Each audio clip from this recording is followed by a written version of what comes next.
Audio Jungle. ওকে, স্ক্রিনটা আজকে আমাদের ডে টুতে আসলে আমাদের প্রথম যে প্রবলেমটা হচ্ছে যে আমরা একটা রোবোটিক্স যদি ডিজাইন করতে চাই বা রোবোটিক্স কিভাবে করব বা আইডিয়া কিভাবে জেনারেট করব এটা আমাদের মাথায় আসে না যে আমাদের আসলে কি করা উচিত বা আমরা কিভাবে একটা সমস্যাকে সমাধান করতে পারি।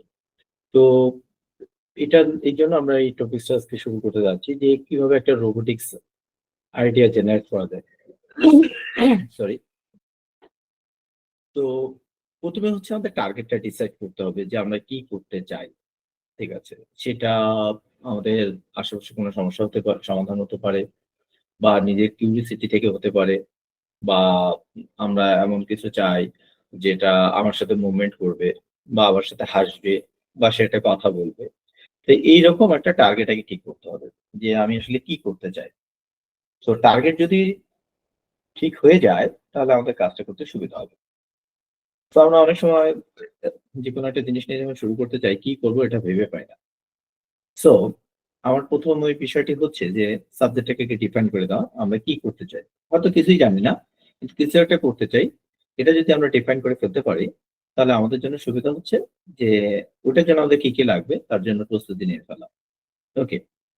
যেমন এখানে একটু বলছে যে একটা শিক্ষা বিষয়ক রোবট যেন সেটা সেন্সিং করতে পারে বা মুভমেন্ট করতে পারে। এমন একটা ধারণা প্রদর্শন করতে পারে। তাহলে এটা গেল হচ্ছে এডুকেশন রিলেটেড। কিন্তু সে যদি একটা প্রবলেম সলভিং করতে চায়, ফর এক্সাম্পল সে আমার বাসায় যত ময়লা আছে সব পরিষ্কার করবে। অথবা সকাল হলে সে জানালাটা খুলে দিবে। অথবা সে যেন আমার সুইচগুলো অটোমেটিক্যালি বন্ধ করে দেয়। তো একটা সমস্যাকে সমাধান করা। প্রথমত হচ্ছে সমস্যাটা কি এবং সেটা কিভাবে সে সমাধান করতে পারে। এটা যদি আমরা ফিক্স করে ফেলতে পারি, তাহলে আমাদের জন্য ডিজাইনটা করা সহজ হয়ে যাবে। আদারওয়াইজ আমরা হয়তো অনেক যন্ত্রপাতি নিয়ে বসে থাকবো। কিন্তু আমরা কি করব আর কি করব না এটা ভেবে পাবো না। সুতরাং সাবজেক্ট শুড বি ডিফাইন্ড। উদ্দেশ্যটাকে ঠিক করে ফেলতে হবে। ওকে? এরপর আমাদের ক্যাপাসিটি চিন্তা করতে হবে। যে আমরা এই ধরনের সমস্যার সমাধান করার জন্য আমরা প্রয়োজনীয় যোগ্যতা অর্জন করছি কিনা, আমাদের যোগ্যতা আছে কিনা। নাই থাকতে পারে আমরা ধরে নিলাম যে আমাদের কোনো যোগ্যতাই নেই। তাহলে এই যোগ্যতা অর্জনের জন্য আমাদের কি করা উচিত? সুতরাং এই যে ক্যাপাসিটি ডেভেলপমেন্ট এটি সবসময় নতুন করে যুক্ত হয়। আমরা জানি, জানার কোনো শেষ থাকে না। আমরা একটা জিনিসকে আপগ্রেড করি। মোটামুটি এখানে যারা শিক্ষার্থী আছে সবাই গেম খেলে। তো গেমের অনেকগুলো ভার্সন চলে আসে। Version 1, version 2, version 3।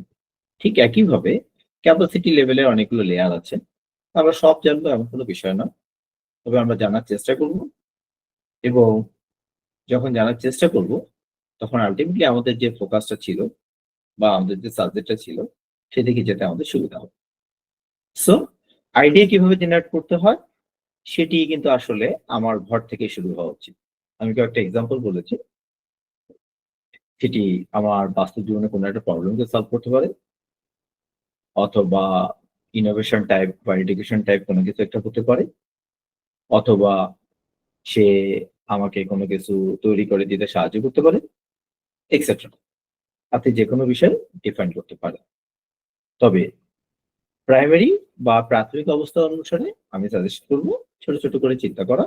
আপনারা যদি ছোট, ছোট করে চিন্তা করতে পারেন তাহলে পরবর্তীতে এই ছোট, ছোট এলিমেন্ট গুলো নিয়ে বড় কিছু করতে পারবো। শুরুতেই আমরা যদি বড় কিছু চিন্তা করে ফেলি, তাহলে আমাদের জন্য একটু সমস্যা হবে। কারণ আমরা এখনই এন্ট্রি লেভেল বা প্রাইমারি অবস্থায় আছি। সুতরাং ক্যাপাসিটি ডেভেলপমেন্টের যে লেভেলটা, এটা আমাদের যত বেশি ইমপ্রুভ হবে, আমাদের জন্য প্রফেশনাল রোবট তৈরি করতে গিয়ে ত তত সহজ হবে। আমি কি বুঝাতে পেরেছি জিনিসটা? যে আমাদের কিভাবে চিন্তা করা উচিত? একদম স্মল স্কেলে। যদি আমরা স্মল স্কেল ভাবতে পারি তাহলে আসলে লার্জ স্কেলে আমাদের জন্য করাটা অনেক সহজ হয়ে যাবে। ওকে? আমরা যদি আমরা পরের স্লাইডটাতে চলে যাই। সো কোন জায়গাগুলোতে আমরা ফোকাস করতে পারি?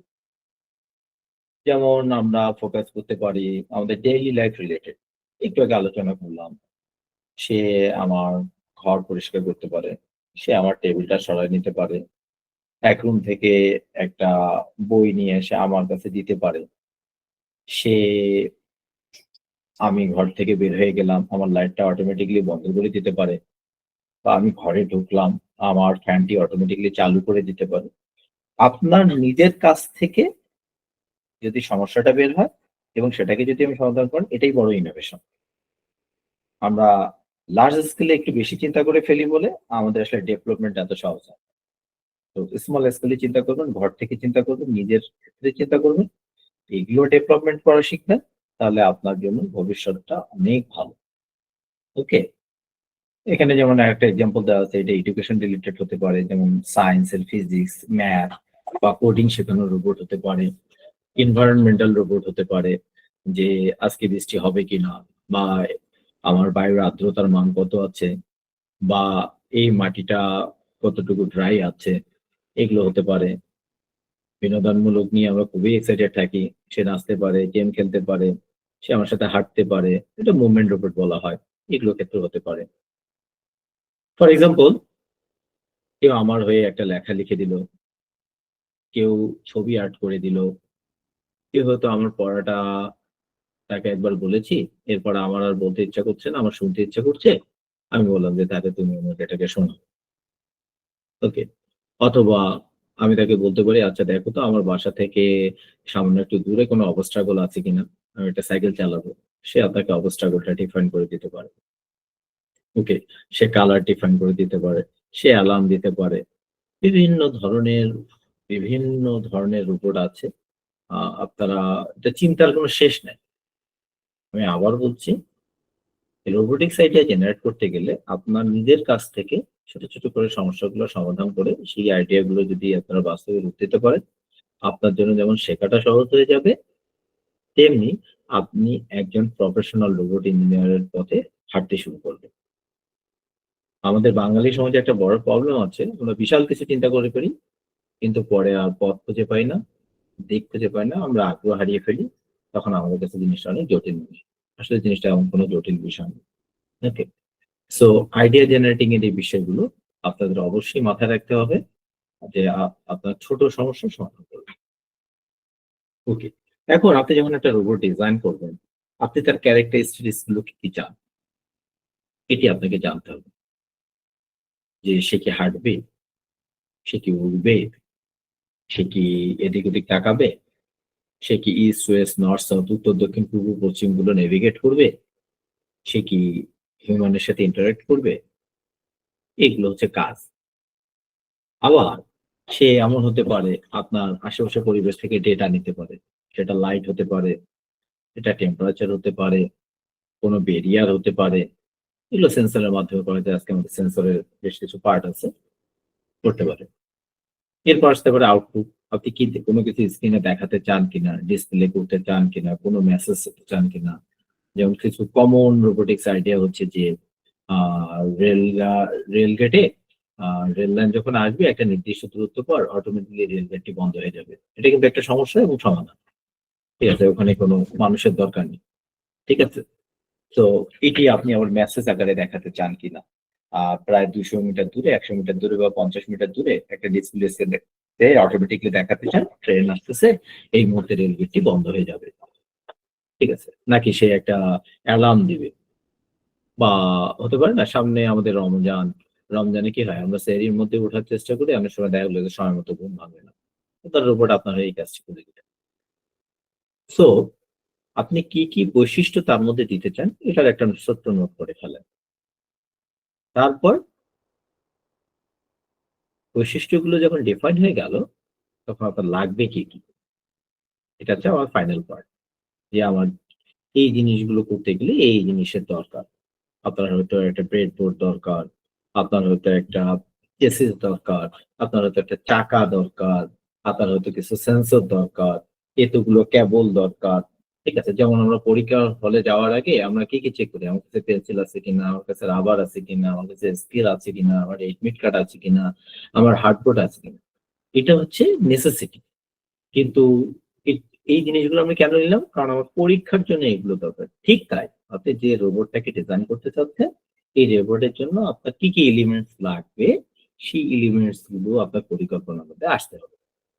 ওকে, অবশ্যই আপাতত ৭ আর ৭ মধ্যে করার চেষ্টা করবেন, যাতে আপনার অতিরিক্ত কোনো ব্যয় না হয়ে যায়। আর একটু রিস্ক থেকে যায়, যদি পার্টস গুলো পুড়ে যায়, সেক্ষেত্রে আপনার তো মন খারাপ হয়ে যাবে। তো এইজন্য আমরা আসলে সিমুলেশন করব। সিমুলেশন আগে করব, করার পর বাস্তবে দেখব এটা কিভাবে করা যায়। তো যদি আপনি একেবারে নবিশ হয়ে থাকেন, এন্ট্রি লেভেল হয়ে থাকেন বা মিড লেভেল হয়ে থাকেন, সেক্ষেত্রে আপনার জন্য বেটার হচ্ছে Arduino বা Raspberry Pi বা Lego Mindstorm। ঠিক আছে? তবে সবচেয়ে এখন ওয়ার্ল্ডে বেশি চলতেছে Arduino আর হচ্ছে Raspberry Pi। তো আসলে ২ টা ডিফারেন্ট অবজেক্টিভ আছে। আমরা সামনে দেখব। আর VEX বা Lego Mindstorm এগুলো আছে একটু আপার লেভেলে। আমরা গতদিনও বিভিন্ন ডেভেলপমেন্ট বোর্ড সম্বন্ধে দেখেছি। তো এটা আস্তে আসবে। তাহলে কি হলো? আপনি সাবজেক্টটা ডিফাইন করলেন। সাবজেক্টটা ডিফাইন করার পর আপনি কোন বিষয়টার উপর কাজ করবেন সেটা ক্ষেত্রগুলো নির্ধারণ করলেন। ঠিক আছে? তারপর এটার জন্য আপনার কি ক্যারেক্টারিস্টিক্স হবে সেগুলো ডিফাইন করলেন। করে যাওয়ার পর এটার জন্য এখন কি লাগবে। এই টোটাল প্রসেসটাকে বলা হয় to build a robotics. Idea generate করে একটা প্রস্তুতি নেয়া। আমি কি বোঝাতে পারছি?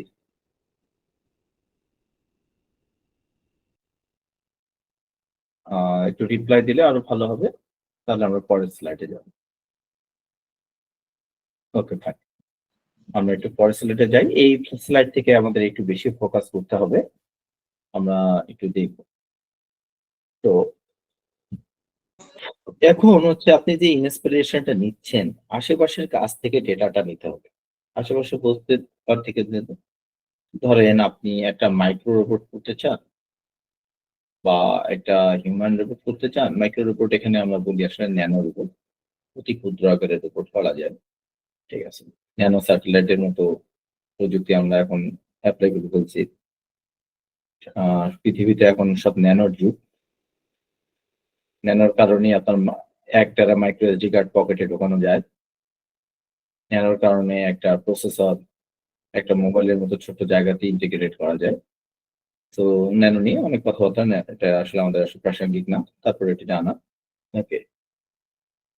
অ আপ সবচেয়ে ভালো হয় যে আপনি আপনার ডেইলি লাইফ এর কোনো একটা প্রবলেমকে সলভ করবেন। এভাবে যদি আপনি একটা আইডিয়া জেনারেট করেন, তাহলে আপনার জন্য এটাই হবে ইনোভেশন। আপনি নিজে একজন ইনোভেটর হবেন। সেক্ষেত্রে আপনার রিসোর্স লাগবে। অনলাইন রিসোর্সের আসলে অভাব নেই। আপনি GitHub এ পেতে পারেন, YouTube এ পেতে পারেন। এছাড়া আমি বলব pdfdrive.com এ যাবেন। pdfdrive.com এ গিয়ে আপনি খালি রোবোটিক্স লিখে সার্চ দিবেন। এত বেশি বই পাবেন আপনি ডাউনলোড করে শেষ করতে পারবেন না। এটা ফ্রি। এটা যদি নোট করে রাখেন, আমি মেসেঞ্জারে দিচ্ছি pdfdrive.com। ওকে? আমি দেখি। যদি বই খুঁজতে চান pdfdrive.com। ওকে? pdfdrive.com। প্রচুর সোর্স পাবেন। ওকে? এটা আসলে সোর্সের শেষ নেই। পরে আমি বিরক্ত হয়ে যাবেন। সো এইজন্য আমি বললাম ধৈর্য হারাবেন না। ছোট করে করার চেষ্টা করবেন। আ আইডিয়া জেনারেট করা শিখবেন। যত বেশি আইডিয়া জেনারেট করা শিখবেন, তত বেশি প্রফেশনাল হবেন। এটা আমার সাজেশন। মানে অনুকরণ না করে ২-১ টা ১০ টা ১২ টা ১১ টা ১২ টা এক্সপেরিমেন্ট করে এবার আপনি আপনার ডেইলি লাইফে কোনো একটা প্রবলেমকে যদি সলভ করে ফেলতে পারেন, সেটাই হবে আপনার জন্য বড় ধরনের ইনোভেশন। আমরা আসলে খুব বেশি, আমি আবারও বলছি, খুব বেশি লার্জ স্কেলে চিন্তা করে ফেলি। এই কারণে আমাদের মধ্যে ইনোভেশনটা কাজ করে না। আমি নিজে একজন ন্যাশনাল ইনোভেটর। আমার একটা ইনোভেশন চলে হচ্ছে UNDP তে, ইউনাইটেড নেশন ডেভেলপমেন্ট প্রোগ্রামে। সো এই একটা ইনোভেশনের জন্য আমাদের প্রায় ১ মাসের ধরে প্রায় ১ মাস ধরে একটা ওয়ার্কশপ করে তারপর একটা ইনোভেশন দেওয়া হয়েছিল। তো এমন না যে আপনি আজকেই করে ফেলতে পারবেন, আর এমন না যে আপনি পারবেন না। আপনার দ্বারা সব সম্ভব। আপনার দ্বারা যদি একটা অ্যান্ড্রয়েড ফোন ট্রেনিং ছাড়া চালানোই সম্ভব, সুতরাং আপনি পারবেন। ওকে? হ্যাঁ, কোশ্চেনটা একটু পরে নিই। আমরা শেষের দিকে আপনি একটু কোশ্চেনটা রেডি করে রাখেন। আমরা আজকে একটু থিওরিটাকে শেষ করি আগে। ওকে? এখানে আপনি লেভেল অনুসারে করতে পারেন। যেমন ধরেন কেউ যদি ক্লাস 6 থেকে 8 এর মধ্যে হয়, সে হয়তো আইআর সেন্সর ব্যবহার করতে লাইন ফলো রোবট তৈরি করতে পারে। বা শব্দে মুভমেন্ট করতে পারে এরকম রোবট তৈরি করতে পারে। একটু আপার লেভেলে হলে সে মোবাইল অ্যাপ দিয়ে, সেটা ওয়্যারলেস বা ওয়্যার দিয়ে রোবোটিক আর্ম, হাত পা নড়াচড়া এরকম কোনো কিছু একটা রোবট তৈরি করতে পারে, নেভিগেশন রোবট তৈরি করতে পারে, অবস্ট্রাকল রোবট তৈরি করতে পারে। তবে আমি আসলে এটাকে কোনো শ্রেণীর মধ্যে সীমাবদ্ধ রাখবো না। আপনি যত প্র্যাকটিস করবেন তত বেশি জানবেন। তবে ওই যে বলছেন না, একটা 10 তলা বিল্ডিং যখন আপনি উঠতে ধরবেন, ১ম তলা, তারপরে যাবেন ২য় তলা, তারপর ৩য়, তারপর ৪র্থ। এভাবে গেলে কি হবে? আপনি আসলে কতটি তালা আছে এটি যেমন বুঝতে পারবেন, এবং ১০ তলা যেতে গেলে আপনার কি, কি পরিশ্রম করতে হয় এটা জানতে পারবেন। এটা হবে আল্টিমেটলি আপনার সাকসেস রেট। কিন্তু আপনি একেবারে যদি ১০ তলায় উঠতে চান, আপনি উপর থেকে যদি ১০ তলার নিচে তাকান দেখবেন সম্পূর্ণটা ফাঁপা, অর্থাৎ ফাঁকা। আপনি পড়ে গেলে আপনাকে কেউ আটকাতে পারবে না। তো এই সাইকোলজিটাকে একটু মনে করুন। সো আমার সাজেশন হবে স্টেপ বাই স্টেপ যাওয়া। যত স্টেপ বাই স্টেপ যাবেন, আপনার শেখার প্রসেসটা তত বেশি স্ট্রং হবে। আমরা যত বেশি স্ট্রংলি এটা শিখতে পারবো, তত বেশি আমাদের জন্য বেটার। যদিও এটা একদম বেসিক লেভেলের একটা রোবোটিক্স ক্লাস, আমরা আইডিয়া জেনারেট করবো, ছোট ছোট কিছু রোবট তৈরি করবো, ছোট ছোট আইডিয়া দিয়ে। এটা দিয়ে আপনারা ভবিষ্যতে আপনি চাইলে আরো বড় কিছু করতে পারবেন। ওকে, তো এই ছিল আসলে আমাদের রোবোটিক্স আইডিয়া নিয়ে একটু কথা, যে আমরা প্রথমেই কি করতে চাই, কি করা উচিত, কিভাবে করবো সেটা পরের বিষয়। আইডিয়া জেনারেট করবো। সো আসলে এখন তো রিসোর্সের অভাব নেই, ইন্টারনেটের যুগ, প্রচুর রিসোর্স কালেক্ট করতে হবে। Now come to the main point of our lecture today's class. Okay, আমাদের আসলে কি কি লাগে? আমাদের লাগে হচ্ছে মাইক্রো কন্ট্রোলার। এটাকে আমরা ব্রেন বলতে পারি। আমাদের রোবোটিক্স এর যত প্রকার প্রোগ্রামিং করি এই মাইক্রো কন্ট্রোলারের মধ্যে থাকে। কিছু বড় ক্ষেত্রে আপনার মাইক্রো কন্ট্রোলার আলাদা করে কিনতে পাওয়া যায়, ছোট ছোট ক্ষেত্রে এটা অলরেডি ডেভেলপমেন্ট বোর্ডে ইন্টিগ্রেটেড করা থাকে। আপনাদের এই মুহূর্তে আসলে কেনার দরকার নেই। আপনারা যেহেতু আরডিএনও বা রাজবেরি পাই ইউজ করবেন আপাতত দৃষ্টিতে, সুতরাং মাইক্রো কন্ট্রোলার আলাদা করে কেনার প্রয়োজন নেই। আমরা একটু একটু করে চিত্র দেখবো মাইক্রো কন্ট্রোলারটি কোথায় কেমন করে থাকে। সো মাইক্রো কন্ট্রোলার হচ্ছে আপনার ব্রেন, রোবটের ব্রেন, যেখানে আপনি ডেটা ইনপুট দেবেন, সেই প্রোগ্রামটাকে কন্টিনিউ করে কন্ট্রোল করবে, কন্ট্রোল করার মাধ্যমে আউটপুটটাকে থ্রো করবে। সো আমাদের যেমন মাথার ব্রেন, এক কথায় জেনে রাখবেন মাইক্রো কন্ট্রোলার বা মাইক্রো প্রসেসর হচ্ছে রোবটের ব্রেন। আমরা দেখি যে আমাদের ব্রেন যখন কাজ করে না তখন আমরা আসলে কিছু বুঝতেও পারি না। ঠিক তাই একটা মাইক্রো কন্ট্রোলারের মধ্যে যখন ডেটা থাকবে না, তখন সে কিছু করতেই পারবে না। ওর মধ্যে ডেটা থাকতে হবে। ডেটা কিভাবে পুশ করবো, ডেটা কিভাবে কন্টিনিউ করবো, এটা আমাদের পরে প্র্যাকটিক্যাল ক্লাসে আসবে। এরকম একটা প্রয়োজনীয় উপাদান হচ্ছে মোটর। আমরা আসলে আমাদের সার্ভো মোটরের হয়তো একটা প্রোগ্রাম করবো এখানে। ঠিক আছে? বিভিন্ন ধরনের মোটর আছে। এত বেশি মোটর আছে, আপনি চিন্তাই করে পাবেন। ঠিক আছে? DC motor, servo motor, stepper motor. ঠিক আছে? আবার এখানে ২ টা মোটর দেখতে পাচ্ছেন। একটা সার্ভো মোটর, একটা স্টেপার মোটর। ঠিক আছে? ডিসি মোটর গুলো কি হয়? আপনার যখন বাসায় দেখবেন ডিসি মোটর আসলে আপনার বাসায় আছে। আপনার ফ্যান ঘুরে না? এই ফ্যানের মধ্যেই মোটর আছে। ঠিক আছে? এখন ফ্যানটাকে যদি আপনি বলেন যে না, এটা ৪০ ডিগ্রি অ্যাঙ্গেলে ঘুরবে, এটা 35 ডিগ্রি অ্যাঙ্গেলে ঘুরবে, বা 35 ডিগ্রি পরে এটা আর মুভ করবে না, বা 90 ডিগ্রি পরে এটা মুভ করবে না, তখন আপনার সার্ভো মোটরের প্রয়োজন। সো আপনাকে কিন্তু এই প্যারামিটার গুলো জানতে হবে একটু করে, অল্প অল্প করে জানবেন। পরে ডিটেলস অভ্যস্ত হয়ে গেলে ডিটেলসটা জানতে পারবেন। তো কোন ধরনের মোটর গুলো কি কাজ করে, এটা হয়তো আমি এখানে এক লাইনে বলছি, বাট এর বিস্তৃতিটা অনেক বেশি। তো আমি বেশি বলে ফেললে দেখা যাচ্ছে যে আজকে আপনার মধ্যে অনেক বেশি মনে হবে যে না, অনেক বেশি ঝামেলা হয়ে গেল, এত কিছু মনে রাখবো না। এই জন্য আমি ডিটেলসে যাইনি, ছোট ছোট বলবো। আপনি যদি স্পিন চান, ঠিক আছে, সুনির্দিষ্ট ধাপে ধাপে এটা ঘুরতে থাকবে, তাহলে স্টেপার মোটর ইউজ করতে পারেন। আমরা এখানে সার্ভো মোটরের ইউজেস একটা দেখবো, যে সার্ভো মোটর কিভাবে ইউজ করতে হয়। তো মোটরটা লাগবে, এটা খুব বেশি দাম না। দাম এখনই আমি সাজেস্ট করব আসলে, আমরা রোবোটিক যখন শিখতে চাই সবাই আসলে হার্ডওয়্যার কেনার জন্য অস্থির হয়ে যায়। আপনি একটু ধৈর্য ধরেন, আপনি সিমুলেশন করেন, নিজের মধ্যে কনফিডেন্স গ্রো করেন, তারপর আপনি প্র্যাকটিক্যালি যান। এটা আপনার জন্য বেটার। এরকম আমাদের আরো কিছু আইটেম আছে। খুবই ইম্পর্টেন্ট হয়ে গেছে সেন্সর। এখানে দেখুন প্রচুর সেন্সর আছে, IR sensor, ultrasonic sensor, sound sensor, smoke sensor, water sensor, প্রচুর সেন্সর আছে। যারা রোবোটিক্স ডিজাইন করে বা রোবোটিক্স শিখতে চায় এন্ট্রি লেভেল, মিড লেভেল বা অ্যাডভান্স লেভেলে, তাদের সেন্সর সম্বন্ধে আইডিয়া থাকতেই হবে। আমি আবার বলছি, তাদের সেন্সর সম্বন্ধে আইডিয়া থাকতেই হবে। আপনি সেন্সর শেষ করতে পারবেন না, কাজে এইটা নিয়ে পেইন হওয়ার দরকার নেই। আপনি একটা একটা করে সেন্সর ব্যবহার করবেন, যখন যেটা আপনি আইডিয়া জেনারেট করেছেন তার জন্য কি কি সেন্সর লাগবে আপনি নিজেই বুঝতে পারবেন। সুতরাং এটা নিয়ে হাইপার হওয়ার দরকার নেই। তবে সেন্সর যখন ইউজ করবেন, আমার সাজেশন হবে ওই সেন্সরটা সম্বন্ধে একটু স্টাডি করে নেন। যত একটু স্টাডি করে নিলে সুবিধা হয় কি, আপনি শিখতে পারবেন। এখন আমি সেন্সরের কথা বললাম, আপনি হয়তো আইআর সেন্সর নিয়ে কথা বলবো, আমরা আইআর সেন্সর নিয়ে কাজই করবো, ঠিক আছে? এটা আমাদের একটা প্রজেক্টই আছে, তখন আপনারা দেখতে পারবেন। যেটা বলতেছিলাম যে সেন্সর, মোশন সেন্সর আছে, যেমন যেমন আপনার হাতে শুনছেন যে সামনে দিয়ে একটা মানুষ চলে গেল রাতের বেলা, আমরা সাধারণত বলি এই চোর গেল কিনা, চোর ধরবো কি, এই মোশন সেন্সর দিয়ে ধরা যায়। সেটা বিপ সাউন্ড করে, খুবই সোজা জিনিস। বা আপনি নাই, লাইটটা বন্ধ হয়ে গেল, আপনি আসলেন, লাইটটা জ্বলে উঠলো, ঠিক আছে? এগুলো সেন্সরের কাজ। তো সেন্সর নিয়ে কাজ করবেন তো অবশ্যই। আবার আমার একটাই সাজেশন, যে যখন যে সেন্সরটা নিয়ে কাজ করবেন সেটা সম্বন্ধে একটু স্টাডি করে নিতে হবে।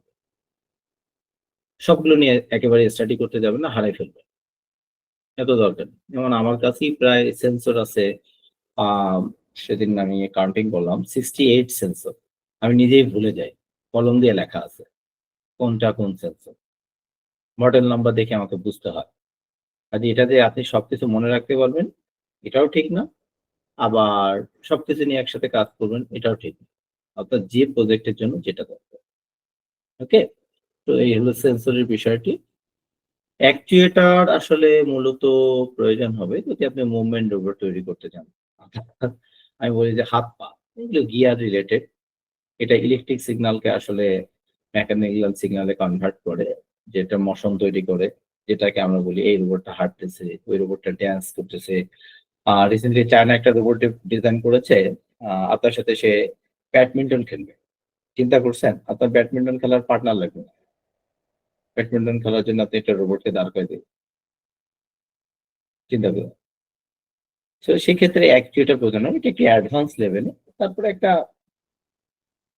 পিক্টোগ্রাফিক আইডিয়া আপনাদের দেওয়ার জন্য আসলে পিকচারটা দেয়া অ্যাকচুয়েটর, ঠিক আছে? আপনার হাত পা যেগুলো মুভ করে, মুভমেন্ট করে, যেগুলোতে ফোর্স দরকার হয়, ঠিক আছে, মনে হচ্ছে যে সচল করবে, চলতে থাকবে, সেক্ষেত্রে একটা আসলে আপনার জন্য একটু দরকার। এগুলো আমাদের এখন কিনতে হবে না, আমি আবার বলছি। এগুলো আমাদের এখন কিনতে হবে না, আমরা শিখবো আগে।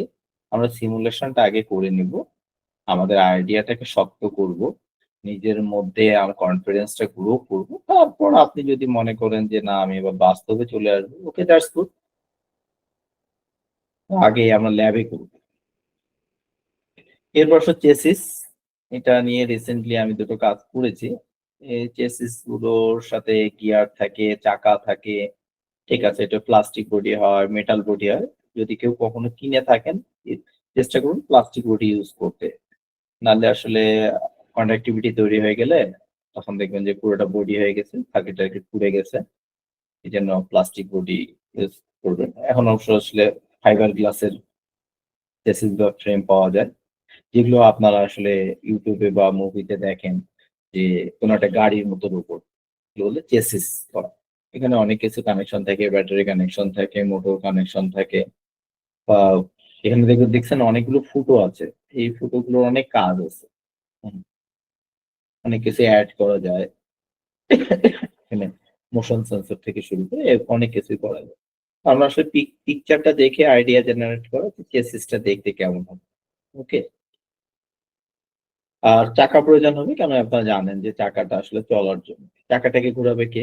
এই যে আইডিয়াটা চাকা, আচ্ছা আমি একটা চাকা লাগালাম, এই চাকাটা ঘোরাবে কে? তাহলে ঘোরানোর জন্য মোটর লাগবে। তখন আপনার মোটরকে এড করতে হবে। এখন মোটরকে কন্ট্রোল করবে কে?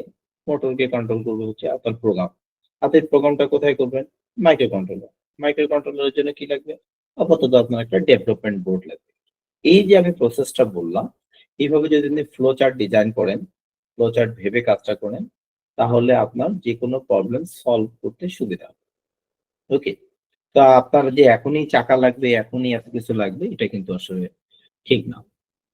যখন যে কাজের জন্য যেটা প্রয়োজন। তো এটা হচ্ছে চাকা। এরপর আসলে কমিউনিকেশন মডিউল যেটা, সেটা আপনি ব্লুটুথ দিয়ে করতে পারেন, ওয়াইফাই দিয়ে করতে পারেন। ব্লুটুথ দিয়ে যখন করবেন বা ওয়াইফাই দিয়ে যখন করবেন, আপনার ফ্রিকোয়েন্সি সম্বন্ধে ধারণা থাকতে হবে। এটা কি 2.4 গিগাহার্টজ বা 5 গিগাহার্টজ? সাধারণত 2.4 আর 5 গিগাহার্টজ ছাড়া আপনারা পাবেন না। কারণ এগুলো লাইসেন্স ফ্রি। বাকিগুলো লাইসেন্স, অর্থাৎ বাংলাদেশ গভর্নমেন্ট আপনাকে যোগাযোগ করার ওইভাবে পারমিশন দেবে না। কেনারও পারমিশন দেবে না। পারমিশন আসলে বিটিআরসি থেকে কিনতে হয়। তো অন্তত প্রয়োজন হয় না। আপনারা তো রিমোট কন্ট্রোল গাড়ি দেখেন, এগুলো ম্যাক্সিমামই ইনফ্রারেড। ওকে? 2.4 গিগাহার্টজ বা টু 5 গিগাহার্টজ বা 5.2 গিগাহার্টজ ফ্রিকোয়েন্সি। তো ফ্রিকোয়েন্সি সম্বন্ধে পেন নেওয়ার দরকার নেই। ব্লুটুথ আপনারা জানেন, wireless communication, wifi wireless communication, radio frequency wireless communication, wireless তারবিহীন। তো এগুলো ডিভাইস কিনতে পাওয়া যায়। ঠিক আছে? জিএস17 আপনি মোবাইল দিয়ে কন্ট্রোল করতে চাইলে আপনার জিএস17 লাগবে, যেখানে সিম কানেক্ট করা যায়। তো এগুলো হচ্ছে কমিউনিকেশন মডেল, যে আপনি আপনার মোবাইল দিয়ে বা রিমোট দিয়ে আপনি নিজে বাসায় রিমোট বানাতে পারেন। এক রিমোট দিয়ে আপনি আপনার কম্পিউটারকে অন করতে পারবেন। এক রিমোট দিয়ে আপনি চাইলে আপনার টিভি কে অন করতে পারবেন। এটাও রোবোটিক্স। আপনি একটা রিমোট ডেভেলপ করে ফেললেন, যে রিমোটটা দিয়ে আপনি ফ্যানকে অফ করছেন, লাইটকে অফ করছেন, অন করছেন রিমোট দিয়ে। এটা খুব সহজ। ওকে? যখন শিখবেন আসলে তখন বলবেন যে, জিনিসটা কতই না সহজ। হয়তোবা ওটা শেখার পর দেখা গেল যে আপনি কোনদিন আর রিমোট কিনতেই গেলেন না। আপনি বাসায় রিমোট তৈরি করে ফেলুন। বিষয়টা মজার না? যে আপনার নিজের কাজের জন্য নিজে। যে আমার বাসায় রিমোট নষ্ট হয়ে গেছে, বাজারে পাওয়া যাচ্ছে না, আমি নিজে এখন তৈরি করব। এই যে একটা প্রবলেমকে সলভ করে ফেললেন। এটাই কিন্তু একটা বড় লার্ন। ওকে?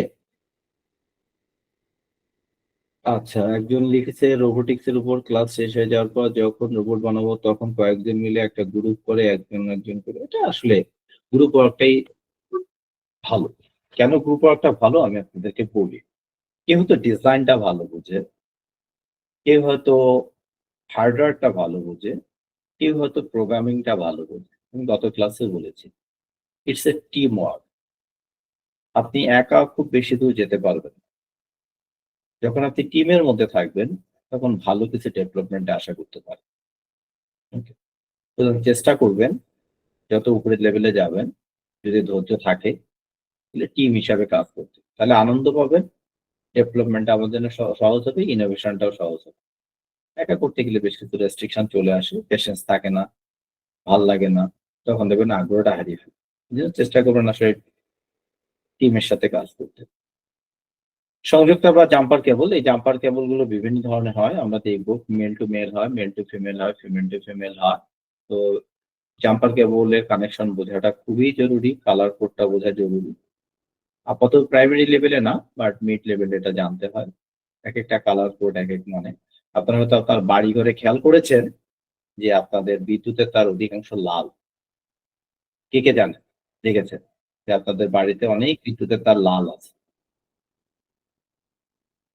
হ্যাঁ। আপনারা কেউ বলতে পারবেন লালটা কেন ব্যবহৃত হয়? এত কিছু থাকতে লালটাই কেন আসে?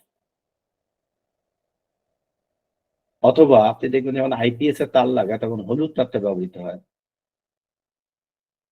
আচ্ছা, রাইট, একজন অ্যান্সার দিয়েছে পজিটিভ বোঝানোর জন্য। গ্রেট। হ্যাঁ? লালটা অলওয়েজ পজিটিভ।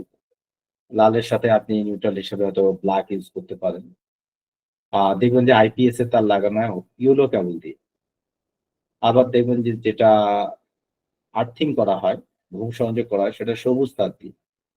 এগুলা ওয়ার্ল্ড ওয়াইড কালার স্ট্যান্ডার্ড। তো এই মুহূর্তে এগুলো নিয়ে পেন না, দরকার নেই আসলে। যত আপনি শিখবেন তত ভালো। যেটা বললেন, এগুলো বলে জাম্পার কেবল, আমরা জাম্পার কেবল দিয়ে তো কাজ করি। এরপরে দেখেন একটা চিত্র আছে মোটর ড্রাইভার। ওকে, আপনি মোটরকে নিয়ন্ত্রণ করবেন কিভাবে, মোটরটা কতটুকু ডানে যাবে, কতটুকু বামে যাবে, সে ব্যাক গিয়ার করবে কিনা, সে ফ্রন্টে যাবে কিনা, ঠিক আছে, সে ব্রেক করবে কিনা। তো মোটরকে নিয়ন্ত্রণ করার জন্য, ঠিক আছে, মোটর ড্রাইভিং শিট লাগে। একটু দাম, আপাতত আপনারা সিমুলেশনে ইউজ করতে পারবেন, বাট মোটর ড্রাইভার কেনার আগে আপনারা একটু মেক শিওর হবেন আপনার কোন মডেলটি দরকার। এক এক মডেলে আসলে এক এক কাজ প্রচুর আছে। যেমন এখানে দুটো উদাহরণ দেওয়া আছে, এর 298 এন সিরিজ, এটা ম্যাক্সিমাম ক্ষেত্রে ব্যবহৃত হয়, ম্যাক্সিমাম ক্ষেত্রে ব্যবহৃত হয়। এইচ ব্রিজ মডেল আছে। মোটর ড্রাইভার গুলো লাগে এই কারণে, মোটর বা যন্ত্রকে আপনি যে মুভমেন্টটাকে নিয়ন্ত্রণ করতে গেলে, ঠিক আছে। মোটর ড্রাইভার, গাড়ির ড্রাইভার, তাহলে গাড়ি যদি মোটর হয় তাহলে গাড়ির ড্রাইভারই তো নিয়ন্ত্রণ করবে, তাই না? উনি ব্রেক করবেন, উনি কতটুকু ডানে নিতে হবে, কতটুকু বামে নিতে হবে, ঠিক আছে, কতটুকু সামনে যেতে হবে। ড্রাইভার তাহলে ড্রাইভ করবে, ওকে, কাকে? মোটরকে, তাহলে মোটর ড্রাইভার। এরকম রোবটকে নিয়ন্ত্রণ করার জন্য কিছু মোটর ড্রাইভারের অনেক সময় প্রয়োজন হয়ে থাকে। ওকে, সব ক্ষেত্রে প্রয়োজন হয় এমন কোনো কথা না, আপনি যদি মুভমেন্টের ক্ষেত্রে রাখেন সেক্ষেত্রে এটার প্রয়োজন হবে। তবে যাই করবেন, যদি আপনি প্র্যাকটিক্যাল লেভেলে একদম অস্থির হয়ে বা একটা প্রজেক্ট করেই ফেললেন, সেক্ষেত্রে মডেল নাম্বার গুলো ভালো করে বুঝবেন, একটু স্টাডি করেন, তাহলে আপনার জন্য সুবিধা হবে। ঠিক আছে, নিচের জিনিসটা খুব ইম্পর্টেন্ট, যে এলইডি ডিসপ্লে। ধরেন আপনি যা করতেছেন সেটা টেক্সট আকারে দেখাতে চান, মেসেজ আকারে দেখাতে চান। তো এই মেসেজ আকারে দেখাতে গেলে আপনাকে এলইডি লাগবে, ঠিক আছে। এটা এলইডি আছে, এলসিডি আছে, ঠিক আছে, 2 লাইন আছে, 3 লাইন আছে, 4 লাইন আছে, 8 লাইন আছে, যত লাইন, এক লাইনে আছে, 1 লাইনে, সিঙ্গেল লাইনার আছে। আপনি দেখেন না বড় বড় বিলবোর্ড গুলোতে অনেকগুলো লাইনে ডিসপ্লে করে। তো খেয়াল করবেন কত লাইন ডিসপ্লেটা, 2 লাইন, 4 লাইন, 5 লাইন, 6 লাইন, এগুলো পাওয়া যায়। ওকে, কারণ ফন্টের সাইজটা আসলে নির্ধারিত করা থাকে। ওকে, যেমন ক্যালকুলেটরে, রাইট?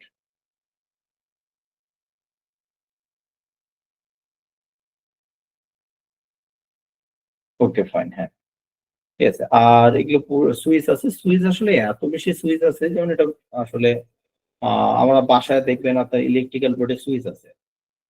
এগুলো, এই সুইচ, আপনার বাসায় যে ইলেকট্রিক্যাল সুইচটা আছে, এই সুইচটার নাম কি কেউ বলতে পারবে? কারণ প্রত্যেকের বাসায় সুইচ বোর্ড আছে, প্রত্যেকটা রুমে আছে।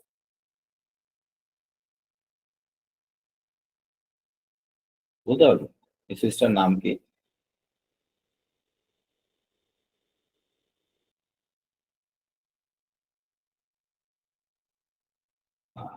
এটাকে বলে টগল সুইচ। আপনি অফ করতে পারেন আর অন করতে পারেন এই সুইচ দিয়ে। গ্যাং সুইচ না, গ্যাং সুইচটা আসলে বোর্ডটার নাম, হ্যাঁ। এটাকে বলে টগল সুইচ। ওকে, টগলিং করা যায়, অর্থাৎ আপনি এটাকে অফ করতে পারেন, অফ থেকে আবার অনে আনতে পারেন, অন থেকে আবার অফে যেতে পারেন, অফ থেকে আবার অনে, টগলিং করা, টগল সুইচ বলা হয়। এবং পুশ বাটন সুইচ আছে, ঠিক আছে, এই যে সামনে যেটা আছে এটা পুশ বাটন, পুশ করলে এটা কাজ করে। এগুলো আসলে জানবেন, এটা পেন পেন নেওয়ার দরকার নেই, বা এত বেশি মানে হাইপার হওয়ার দরকার নেই, এত বেশি হার্ডওয়্যার আছে। আপনি সবকিছু বুঝতে যান তাহলে ভুল সিদ্ধান্ত হবে। আপনি যখন যেটার জন্য যেটা দরকার সেটা সম্বন্ধে ঘাটাঘাটি করবেন, আপনার জন্য বেটার। ঠিক আছে, এরপর যে জিনিসটা বলছেন যে ডেভেলপমেন্ট বোর্ড, এটাকে বলে পিসিবি, প্রসেস কন্ট্রোল বোর্ড। ওকে, এখানে আপনি কানেকশন দেওয়া শিখবেন। ওকে, আপনার পজিটিভ কানেকশনটা কোথায় হবে, নেগেটিভ কানেকশনটা কোথায় হবে, কানেকশন দিয়ে শিখবেন। সবসময় ব্রেড বোর্ডে প্র্যাকটিস করবেন, ব্রেড বোর্ডে প্র্যাকটিস করলে আপনার রিস্ক কম। এগুলো ব্রেড বোর্ড। ওকে, এটার পরিচিতি আমি পরে দিব। উপরের গুলো কি, এখানে এই যে উপরের গুলো কি, নিচের গুলো কি, কানেকশন গুলো কিভাবে হয়, কোনটা কমন হয়ে যায়, কোনটা সিরিয়াল, কোনটা প্যারালাল, এটা আমি দেখাই দিব। ওকে, তবে আমার সাজেশন হবে আপনারা এক্সপেরিমেন্ট যাই করেন প্র্যাকটিক্যালি ব্রেড বোর্ডে করবেন, সরাসরি ডেভেলপমেন্ট বোর্ডে করবেন না। ডেভেলপমেন্ট বোর্ড শর্ট সার্কিট হলে পুরো বোর্ডটাই ঘুরে যাবে। এই জন্য আপনার ব্রেড বোর্ড ইউজ করুন, এগুলোর দাম খুবই কম, মানে সত্যি কথা বলতে 25 টাকা থেকে শুরু করে 100-150 টাকার মধ্যেই হয়ে যায়। ওকে, সো এগুলো ব্রেডবোর্ড অ্যাভেলেবেল বাজারে পাওয়া যায়। এখানে পাওয়ার সাপ্লাই দিয়ে কানেক্ট করতে পারেন। পাওয়ার সাপ্লাই গুলো এখন আমরা জানি ইউএসবি দিয়েও করা যায়, ঠিক আছে, বাট পাওয়ার সাপ্লাই আপনারা যখন ইউজ করবেন মেক শিওর হবেন এটার ইনপুট ভোল্টেজ কত। ওকে, ইনপুট আউটপুট ভোল্টেজ এবং এম্পিয়ার এই কয়টা জিনিস মাথায় রাখবেন, ভুলে যাবেন। সুতরাং আপনি যে পাওয়ার সাপ্লাইটা ইউজ করেন আপনি খাতায় নোট করে রাখবেন, ঠিক আছে। এবং মনে রাখবেন এগুলো সবই ডিসি ভোল্টেজ, আমরা অ্যানালগে ইনপুট দেই, এটা ডিসি তে কনভার্ট হয়, এই জন্য অ্যাডাপ্টার ইউজ হয়। আজকে শব্দটা ক্লিয়ার দেন, অ্যাডাপ্টার কেন ইউজ হয়, ঠিক আছে, অ্যাডাপ্টেশন। ওকে, সেই এসি আমরা আমাদের বাড়ি ঘরে এসি ইউজ করি, অল্টারনেটিভ কারেন্ট, এটাকে ডিসি তে কনভার্ট করতে হয়। কারণ আপনার যে ডেভেলপমেন্ট বোর্ড, এই ডেভেলপমেন্ট বোর্ড 5 ভোল্টেজে চলে, তো আপনার তো 220 ভোল্ট, 220 ভোল্টকে 5 ভোল্টে কনভার্ট করতে হবে। কে কাজটা করবে? আপনি এদের কানেকশন লাগালেন আর কনভার্ট হয়ে গেল? মোটেই না, ঠিক আছে। এই জন্য পাওয়ার সাপ্লাই ইউজ হয়। ইভেন আপনি দেখুন আপনাদের সকলের কাছে মোবাইল চার্জার আছে না? আছে। তো মোবাইল চার্জারের একটা মাথা এত মোটা হয় কেন? বুঝতে পারবেন? কারণ ওটা এসি কে ডিসি করে, সেই ডিসি থেকে আপনার পাওয়ারটা মোবাইলে সরবরাহ করে, কারণ আপনার মোবাইল এসি পাওয়ার নিতে পারে না। ওকে, রাইট, এখানে সাইন ওয়েভের কথা বলছেন, একদম কারেক্ট, ঠিক আছে, এসি টু ডিসি। সো যারা আপনারা ডেভেলপমেন্ট শিখতেছেন এই বেসিকটুকু একটু মনে রাখবেন। ওকে, আপাত দৃষ্টিতে আপনার 3 ভোল্ট থেকে 5 ভোল্ট স্ট্যান্ডার্ড, এটা আপনি মেজারমেন্ট করতে পারেন। এই জন্য আপনি মেজারমেন্ট করার জন্য মাল্টি টুলস আছে অনেক, ঠিক আছে। ডিসি ভোল্টেজ মাপা যায়, এসি ভোল্টেজ মাপা যায়, রেজিস্ট্যান্স মাপা যায়, এই ধরনের ইকুইপমেন্টস বাজারে পাওয়া যায়। সো যত শিখবেন তত লাভ। ওকে, পাওয়ার মেজারমেন্ট করে দেখবেন, তারপর পাওয়ার কানেকশন দেখবেন। এই পর্যন্ত। আর আরেকটা যে জিনিসটা আছে, এটা এদেরকে নিয়ন্ত্রণ করবেন কি দিয়ে? এদেরকে নিয়ন্ত্রণ করার জন্য আপনার সফটওয়্যার লাগবে। আপনি প্রোগ্রামিংটা লিখবেন কোথায়, কোথায় ইনস্ট্রাকশনটা দিবেন, ওকে, ভুল হয়েছে সেটা কারেকশন করবেন কিভাবে, এই জন্য আপনার সফটওয়্যার লাগবে। আমরা যেহেতু এখানে সিমুলেশন করব, আমরা আরডিউইনোতেই করব, তো আরডিউইনো রিলেটেড প্রোগ্রাম সম্বন্ধে আমরা জানবো, বেসিক জানবো। বেসিক জানলে আপনি অ্যাডভান্সে জানতে পারবেন। এটা তো থার্ড ক্লাসে ডিটেলস হবে, আজকে হয়তো ছোট ছোট সিমুলেশন হবে। ওকে, সো এই ছিল ইন শর্ট।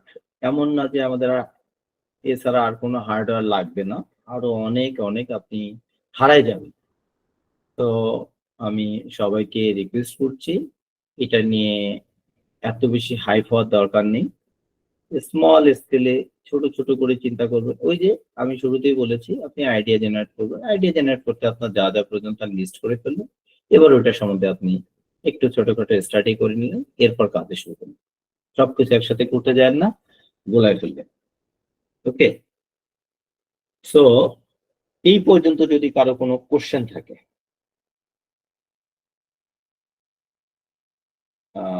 যদি কোশ্চেন,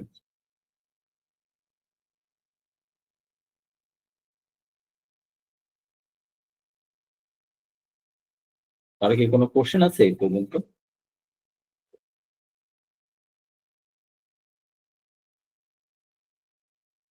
থ্রি হচ্ছে 3 ডাইমেনশন, ঠিক আছে। প্রোগ্রামিং সেকশন এখনো হয়নি, হ্যাঁ, প্রোগ্রামিং সেকশনে আমরা যাইনি, প্রোগ্রাম সেকশনে যাব, ঠিক আছে। আমি আবার বলছি এটা একটি এন্ট্রি লেভেলের প্রোগ্রাম, যেখানে আপনি একদম ধারণা নেবেন, ছোট ছোট করে কাজ করুন। প্রোগ্রামিং সেকশনে যাব, একটু সময় নিতে হবে আমাদের। তো এই পর্যন্ত যে আমরা একটু আলোচনা করলাম কিভাবে একটি রোবোটিক্স আইডিয়া জেনারেট করতে হয়,